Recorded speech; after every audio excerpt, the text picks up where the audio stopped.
Alright guys, this is Ready for War here. This is a review on the Mossberg 500. I'm redoing the first one just because I didn't like the lighting and stuff. Just trying something a little new. Plus, I think I was a little bit short on the first one. Mossberg 500. This is just the regular, not the A1. I think this is called a special purpose when I bought it.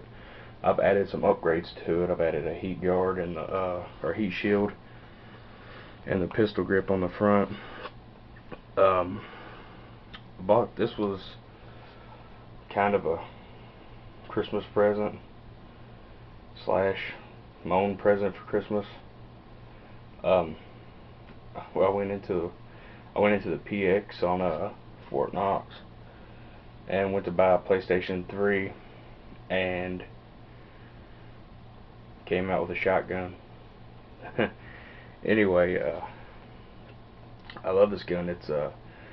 I've shot all different kinds of pumps. Most of them have all shot good, except for one that's had problems that was beat to hell all over the years.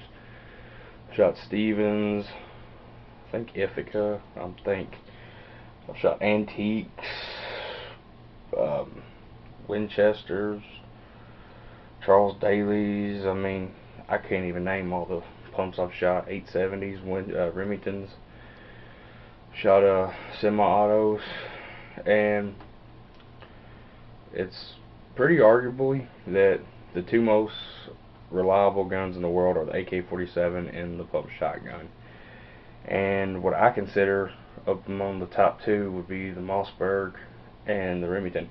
Not saying nothing wrong with the other ones; those are just my preferences. It's the main two I've owned, and I've had much experience with it, so I'll stick with what I have experience with. Now, the Mossberg, this is pretty much the civilian version of the Army version of it, the 500A. And the main differences with the Army version is I think it has a longer barrel. That's an 18-inch barrel right there. I think it has a longer barrel and has a longer magazine tube.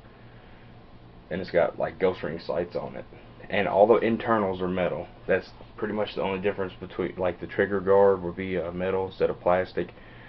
But this Mossberg, I doubt you could break the trigger guard, especially with the pistol grip. I don't see how you could drop it and bust it. Its action's great. I mean, I think the 870 may have a little smoother action, but it's still a great action. It's a pump shotgun. I mean, it is what it is. I got the stock shortened up. It's got a adjustable stock on the rear end. That pretty much, when you buy a stock like that, there's no need to have just a pistol grip because it extends. I mean, that's what, like 8 inches right there. The stock fully closed.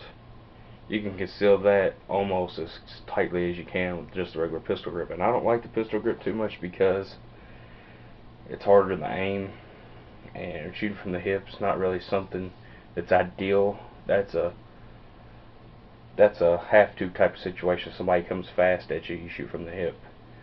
But anyway, you can adjust your length of pull with that. It's got a rubber butt pad on the back. The actual pistol grip itself isn't bad. It's just standard. It'd probably be better if you had some kind of rubberized thing. I couldn't tell you how many rounds I've put through this gun, really. I would say at least 1,000, maybe at least 1,000.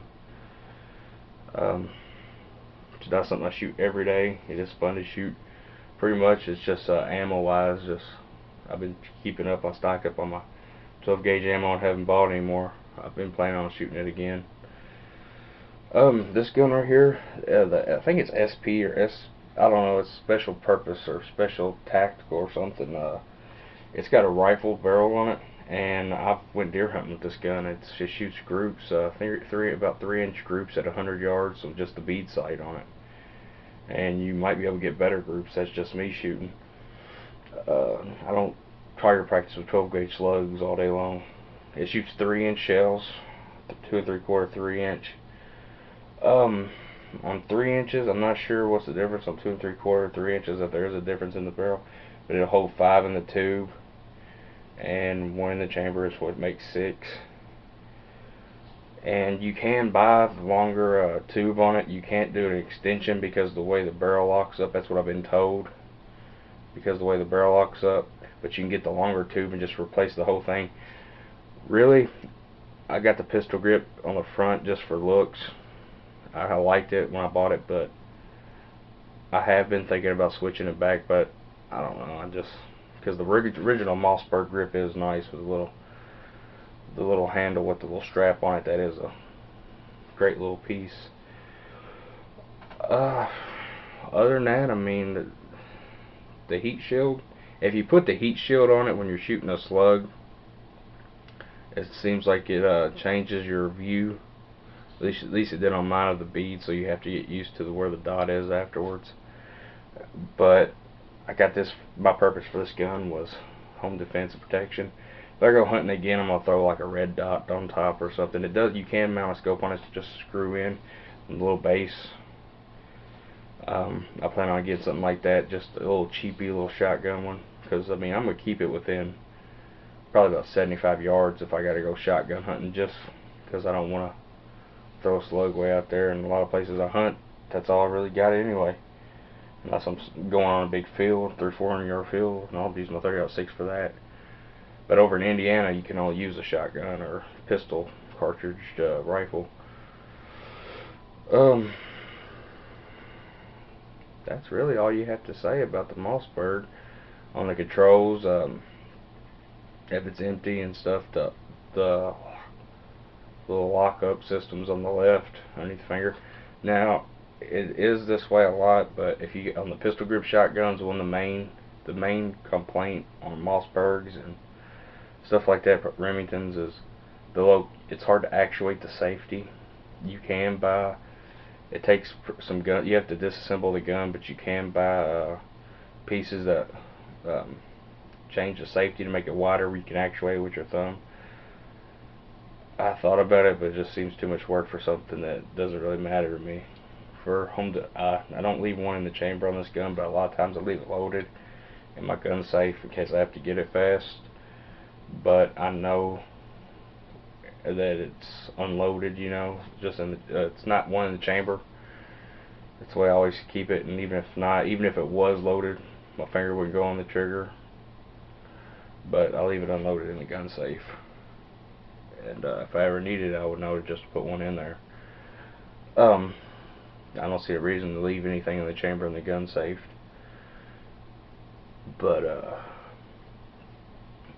that's it. Thanks for watching, guys.